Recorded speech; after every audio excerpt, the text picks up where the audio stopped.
Галитоз бұл ауыздан жағымсыз иістің шығуы. Галитоз статистика бойынша 32% адамдарда кездеседі екен. Ауыздағы жағымсыз иістен құтылу үшін оның себептерін емдеу керек. Оның бірнеше себебі бар. Біріншісі физиологиялық. Физиологиялық дегеніміз, яғни адамның организмінде ауызда жағымсыз иіс тудыратын ешқандай ауру жоқ, бірақ ауыздан иіс шығады. Бұл не үшін пайда болады? Себебі адам ұйықтаған кезде түнде сілекей аз бөлінеді, ал сілекейдің құрамында антибактериалдық қасиеті бар, яғни олар бактерияны өлтіреді. Ал түнде сілекей аз бөлінгендіктен, егер ауызда тағам қалдықтары қалған болса, соларда бактерия көбейіп, олардың токсиннен жағымсыз иіс шығады. Бұдан құтылу үшін түнде жатар алдын тісті тазалау керек. Сонымен қатар таңертең тұрғанда да тісті тазалау, және бұл иіс су ішкеннен кейін немесе тамақ жегеннен кейін иіс жоғалады. Ал тісті тазалағаннан кейін де ауыздан жағымсыз иістің шығуы бұл патологиялық галитоз, яғни бір аурудың себебінен шығып тұр дегенді білдіреді. Оның келесідей себептері бар. Ауыз қуысындағы патологиялар, бұлар галитоздың ең негізгі себептері. Біріншісі тіс аурулары, пародонтит, кариес және тіс арасындағы тағам қалдықтарының қалып кетуіне байланысты сол жерде бактериялар жиналып, токсиннен иіс шығады. Келесі ауыз қуысындағы патология бұл тілдегі налеттің болуы. Шамадан тыс бұны осындай тазалап отырамыз, немесе щеткамен тазалауға болады. Келесі бұл хронический танзилит, яғни бадамша бездерінің созылмалы қабынуы. Бұл кезде сол жерде бактериялар үнемі жиналып, токсин бөліп отырады, соған байланысты иіс шығады. Келесі галитоздың себептері бұл мұрын және мұрын қойнауының патологияларына байланысты болады. Егер адамда тістерінде ешқандай патология жоқ болса, онда қалай анықтаймыз? Адам дем шығарған кезде жағымсыз иіс ауыздан көрі мұрыннан көп шығып жатқаны байқалады.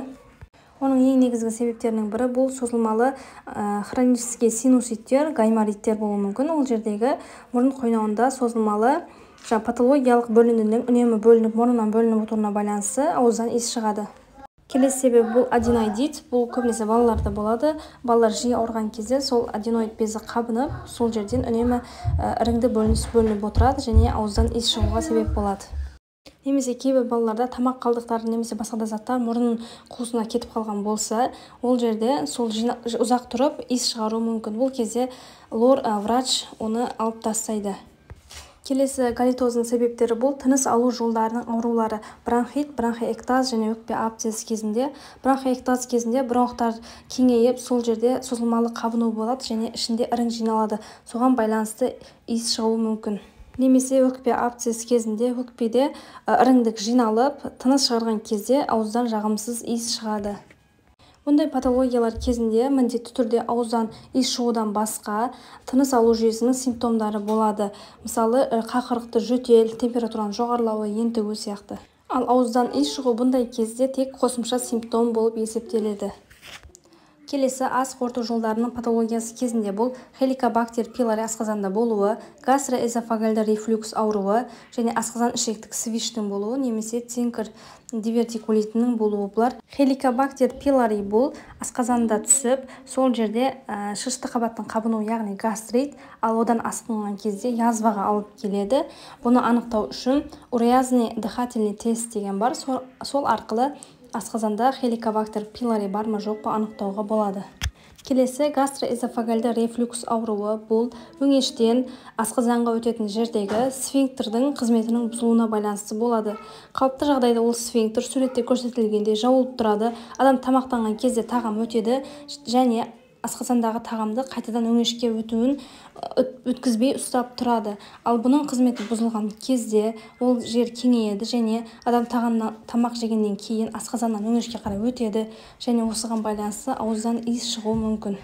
Бұны ФГДС аппараты арқылы анықтауға болады. Келесі ауыздан иіс шығудың сирек себептері. Бұлар жүйелі аурулар, оған диабеттік кетоацидоз, бүйрек жетіспеушілігі және бауыр аурулары жатады.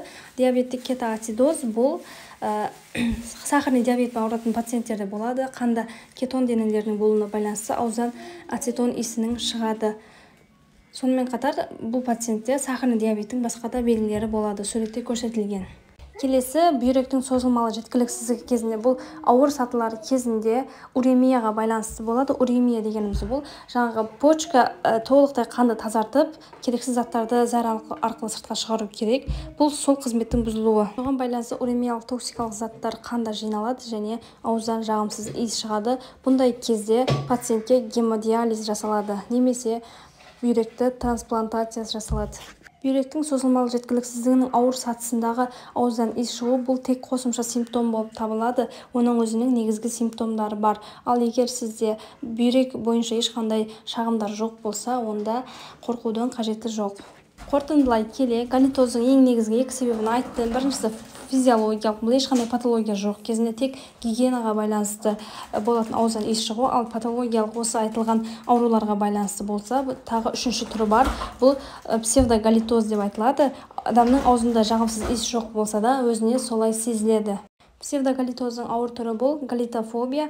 Бұл кезде пациентте ешқандай ауыздан жағымсыз иіс жоқ болса да, пациент өзінде сондай иіс бар деп ойлайды және үнемі адамдардан қашып, ыңғайсызданып жүреді.